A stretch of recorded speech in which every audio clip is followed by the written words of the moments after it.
Positif COVID-19 masih terus bertambah. Pemerintah Virus corona mutasi dari Inggris telah masuk ke Indonesia. Varian virus corona baru. Varian baru yang Kasus COVID-19 di Indonesia. Varian baru COVID-19 Virus corona di Indonesia tembus 200.000.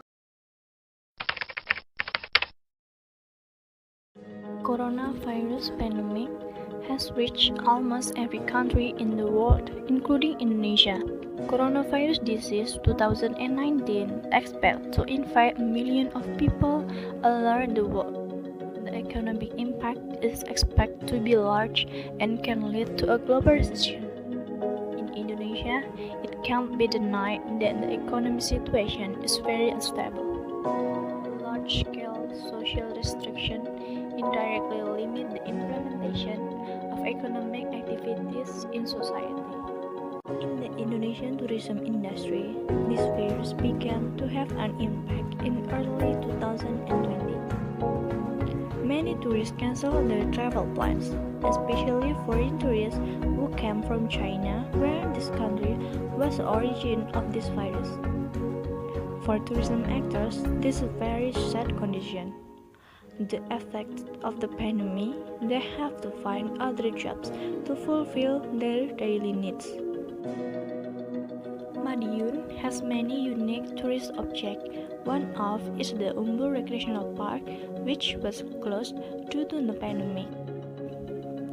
This tourism spot is located in Glonggong Village, Dolopo District, Madiun Regency.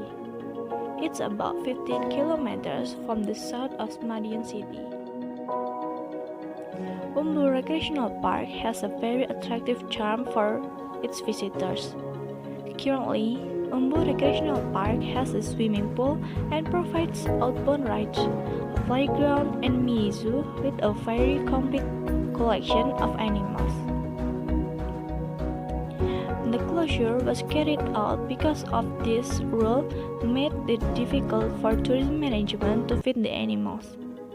In fact, the main income for tourist attraction comes from the sale of entrance tickets, which are used as operational funds, and the purchase of the animal feed. Management then raises funds or donation to buy feed for 169 animals. Although this tourist spot is closed to the public, he said the employees are working usually to care for hundreds of animals. In addition, they also take care of all rides in the tourism park, which is located in Dolopo District. To carry out maintenance, Umbul Square uses reserve operational funds. Untuk nama saya Agus Mahendra. Ini sebagai kepala divisi. Iya, kepala divisi. Dampak COVID-19 ini terhadap operasional Umbul sendiri bagaimana ya Pak? Kalau bisa dibilang untuk pandemi dalam arti pandemi COVID-19 ini sangat berdampak sekali untuk dunia usaha, terutama di wisata. Kalau tempat wisata yang lain selama pandemi memang terutama untuk sekarang ini kan PPKM Mikro ya. Untuk PPKM Mikro kan diharapkan semua tempat wisata ditutup. Tapi kalau kita itu tidak bisa. Dalam arti tutup total itu tidak bisa. Tutup dalam arti tutup pelayanan, untuk jual beli tiket bisa tutup. Tapi untuk aktivitas di dalam wisata masih, karena kita berbinatang, kita punya titipan negara dalam bentuk satwa. Yang harus di dalam arti dirawat, baik itu kesehatan, untuk pakan, nutrisi, obat-obatan, semua harus berjalan. Kalau karyawan sendiri, memang tidak semua karyawan dimasukkan, hanya kurang lebih sekitar 30%. Yang bertahan ini kurang lebih 30% ini fokusnya hanya dua memang, yaitu untuk merawat satwa itu sendiri dan kebersihan. Jadi kesejahteraan satwa untuk pakan dan lain sebagainya kita memang dapat dari donasi dari masyarakat, donasi dari masyarakat yang kita share ke Facebook, ke WA dan media sosial yang lain. Juga yang membantu dalam arti tiket donasi. Yang maksud tiket donasi itu tiketnya itu dibeli sekarang, tapi nanti dipakai pada waktu nanti sudah buka dengan harga 50%. Nanti bisa dipakai nanti pada waktu sudah buka kembali. 30% karyawan yang masih aktif di sini itu pun dibuat shift. Kita pakai yang 52. Jadi 5 libur, 2 masuk. Berarti karyawan itu hanya masuk 2 hari selama 1 minggu. Usaha yang dilakukan untuk menghadapi pandemi ini bagaimana Pak? Contoh kecilnya saja. Ya tadi yang saya menghadapi dalam arti ini kita harus punya solusi karena kita kan punya titipan negara dalam bentuk satwa. Nggak mungkin kita lepas liarkan semua, kan nggak mungkin, dan nggak mungkin kita titipan keluarga, kan nggak mungkin mencari donasi. Kita donasi yang kita share ke media sosial, ke grup dan sebagainya. Masyarakat sekitar sini rata-rata membantu dalam bentuk pakan. Nah pada waktu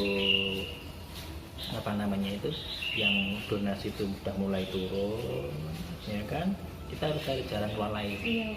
Nah dengan cara kita menjual tiket donasi tadi. Kita tidak hanya minta donasi tapi membeli tiket donasi.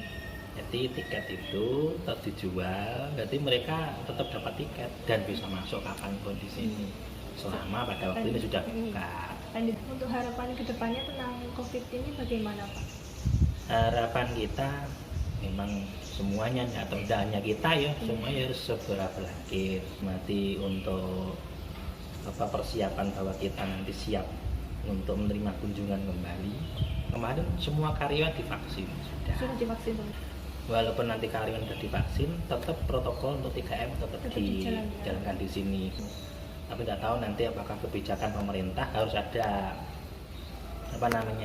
persyaratan yang lain untuk pengunjung dari luar kota. Mungkin harus ada surat swabnya atau gimana, tidak tahu nanti. Yang jelas kita siap menerima kunjungan sewaktu-waktu kalau sudah dibuka.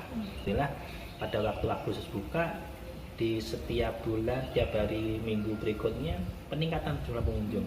Cuma memang jatuh lagi pada waktu akhir Desember karena pandemi yang kedua itu. Akhirnya Januari tutup kembali sampai sekarang.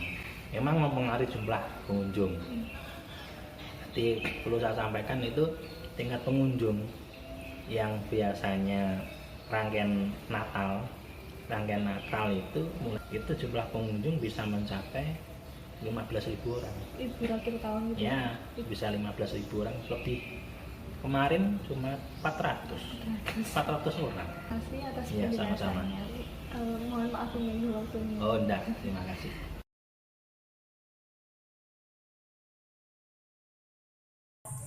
Namine Mbak Yatmi. Pun jualan temriki dari kapan? 2 bulan. Terus Dek Men jualannya teng pundi? Alun-alun, Jalan Serong Timur. Mbak, penjualan setelah pandemi dan sebelum pandemi bedanya drastis apa mboten? Ya apa teh dia biasa-biasa aja. Berarti sebelum pandemi dan pandemi nggak terlalu ya Mbak? Nggak ngaruh, cuma pengunjungnya wae saiki. Aslinya juga duhan. Oh, terus jualan ini dari jam berapa sampai jam berapa? Pagi sampai jam 9, dibatasi waktunya Mbak. PKKM ini Mbak? PKKM apa itu? Seng apa? Jam malam Mbak? Dibatasi jam malam. Itu ya, dibatasi malam jam 9 kan. Tapi sekarang sudah enggak. Berarti dijabut Mbak? Udah sampai jam 11. Sepenuhnya. Terus desain dijual apa Mbak? Sebelah sama terus nasi goreng ada, telur geprek ada. Telur geprek? Iya. Suka ayam geprekan? Enggak, kalau enggak ini vegetarian soalnya saya. Oh, siap. Terus